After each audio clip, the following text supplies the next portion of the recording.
Good morning, welcome. It is my distinct honor and pleasure to welcome with our parish family here at St. Andrew, Archbishop Perez.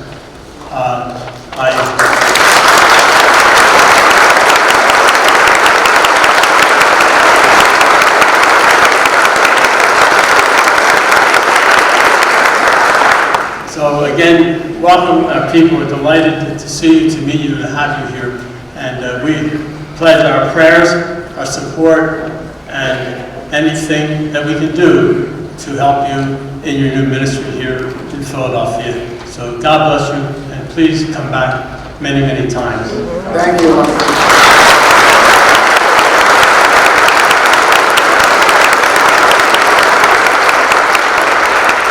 So Monsignor was one of the first priests of Philadelphia to contact me when I was appointed the Archbishop of Philadelphia.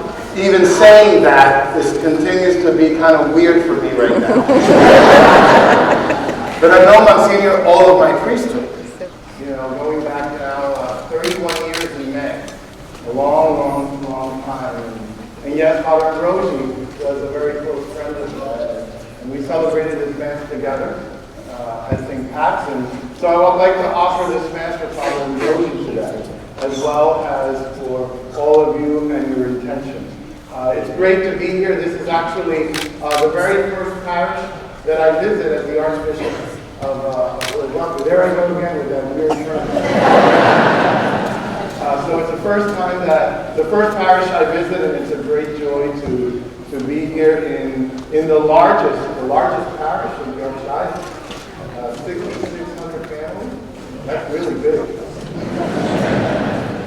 So we begin our celebration recognizing God's great love and mercy and generosity in our lives. We call to mind our sin and our weakness, and we ask the Lord for pardon and strength. God is good. All the time. And all the time. God is good. God is good. All the time. And all the time. God is good. And God is good because He brings us today to the beginning of this wonderful time of Lent. I've had 59 Lents. One in my mother's belly and 58 outside.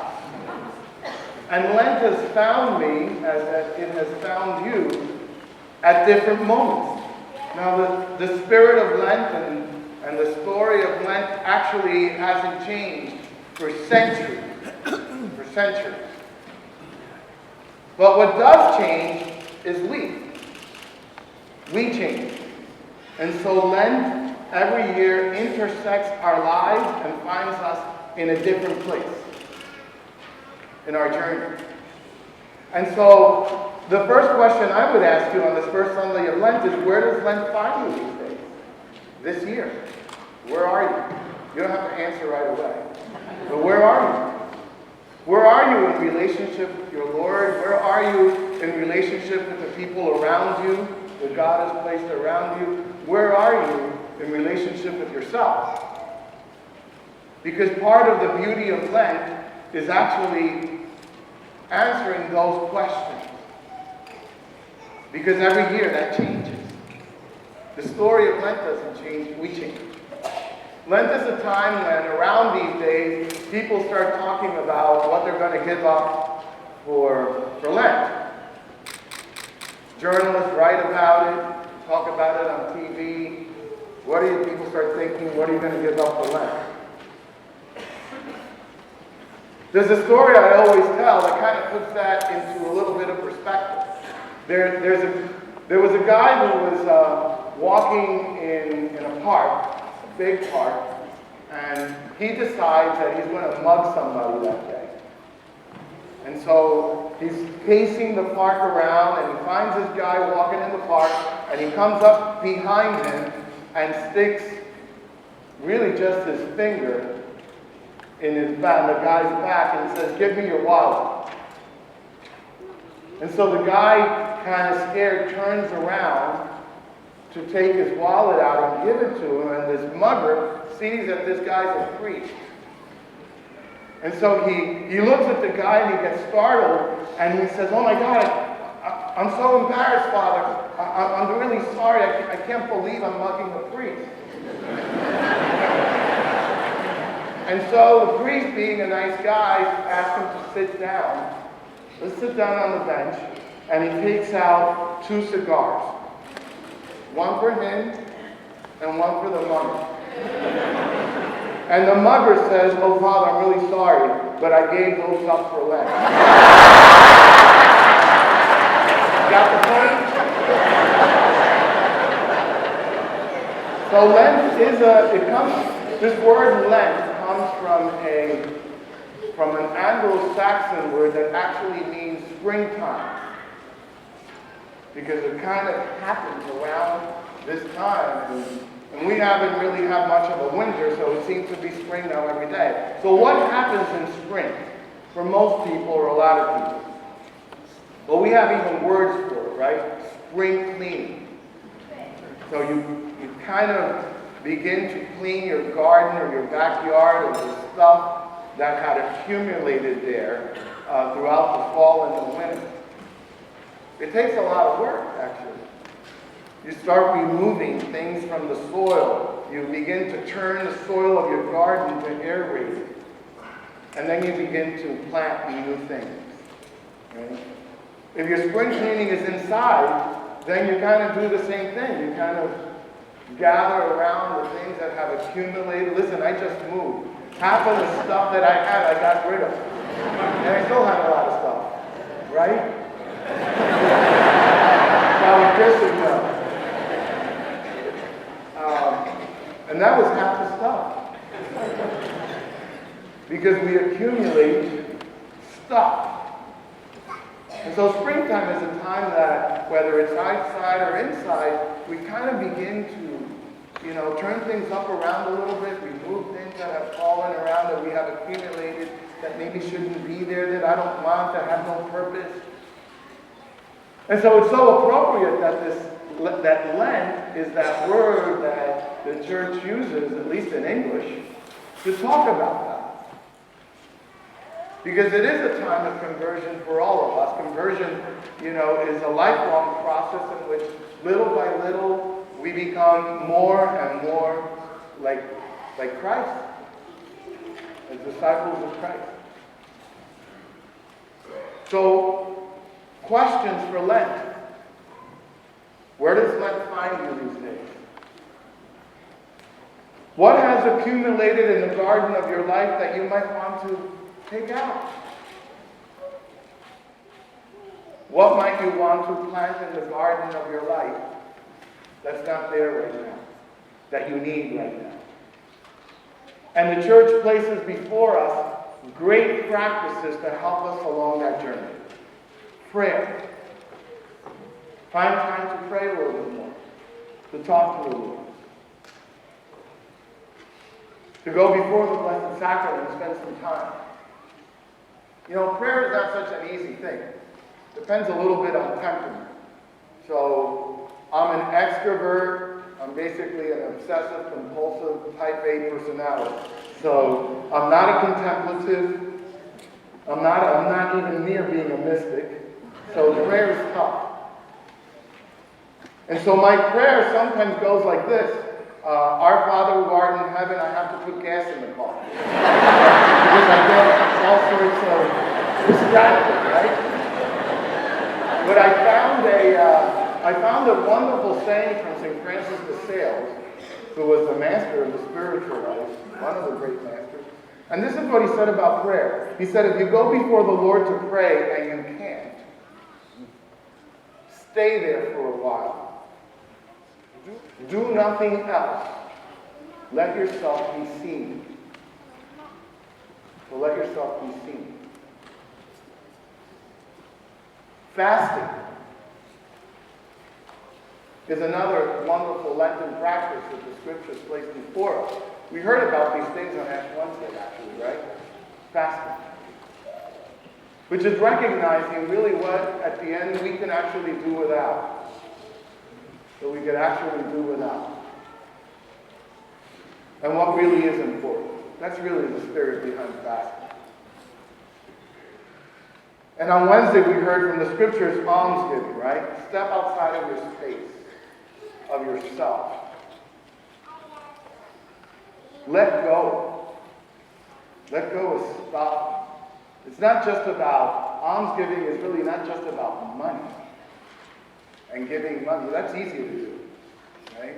But it's giving of yourself. And so these wonderful practices that are now centuries and centuries and centuries old, the church reminds us to embrace them as we enter this wonderful time of Lent, to prepare all of us to renew our baptismal promises. A wonderful time in which once again we commit ourselves to Christ at Easter and renew our own baptismal promises, along with those who are preparing actually to be confirmed, to be baptized, and to be confirmed and to make their first Eucharist. I've had the joy yesterday and again this afternoon to reside at the rite of election at the cathedral. Hundreds of young men and women of all ages, older, younger kids, all preparing to make their Easter sacrament. And so we pray for them. I'm sure there's a group from here that are preparing to make their Easter sacrament. This Lent for them will be a singular Lent. They will never, never forget this Lent. So I hope your Lent is fruitful and joyful and peaceful. And I ask that when you go before the Lord to pray and you can't do anything else, and you just stay there for a while, that you remember me in those prayers as well. God bless you.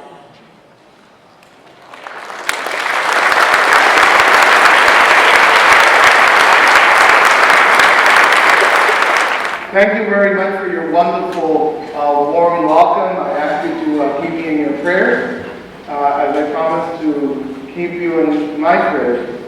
I've been asked since I came here, so what's your vision for the Church of Philadelphia? And my response to that is I have no vision. But I share with you the vision of our Holy Father, who calls the church to be a community of missionary disciples. And then he describes this wonderful pastoral exhortation called The Joy of the Gospel, which I invite you to read. It's his vision, his direction for the church. You can get it online for free. You don't even have to buy it.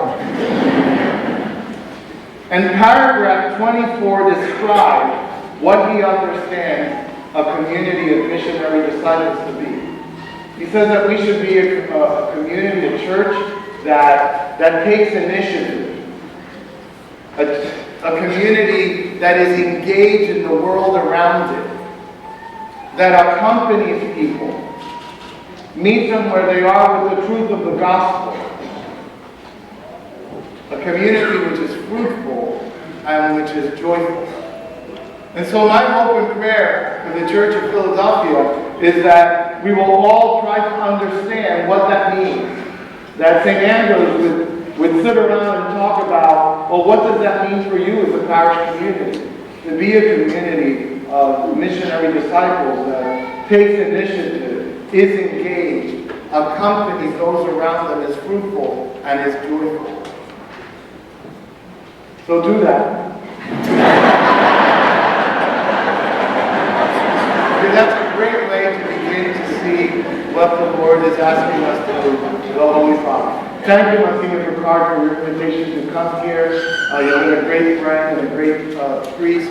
You know, he's been a priest 53 years, I think. I was 55.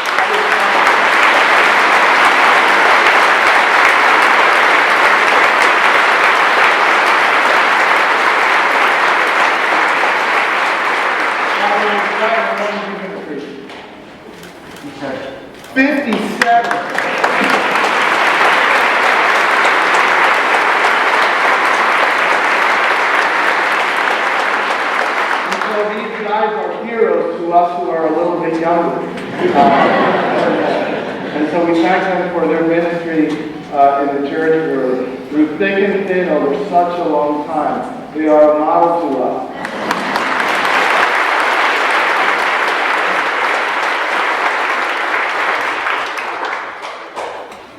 The Lord be with you.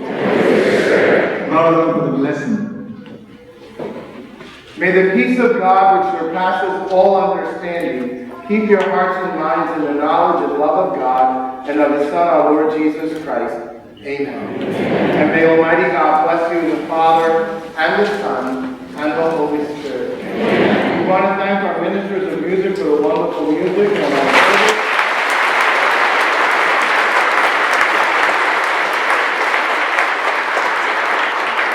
And my brother Knight for being here to protect us. Thank you.